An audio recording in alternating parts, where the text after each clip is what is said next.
Ahoj, Kuba, hlásím se z Computexu, jsem u stánku Aceru a vy se děláte na jeho nový telefon Acer Liquid Jade.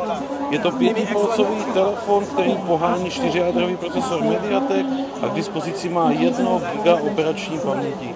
Tenhle telefon míří do střední třídy a má několik zajímavých designových prvků. Určitě vás zaujme tady ten ostříbřený telefonní reproduktor, který vypadá trošku jako čočka foťáku, může to být trochu matoucí. Acer si dává na zabezpečení hodně záležet jako jeden z mála tady na Computexu. Takže tady vidíte obrovský zámek, který telefon hlídá, aby ho nikdo neukradl. Vzadu je 13 megapixelový fotoaparát a ta čočka docela nepříjemně vystupuje. Jinak pocitově, když odečtu ten tah tady té velké pružiny, je Acer poměrně lehký a těším se, až se dostane na náš trh.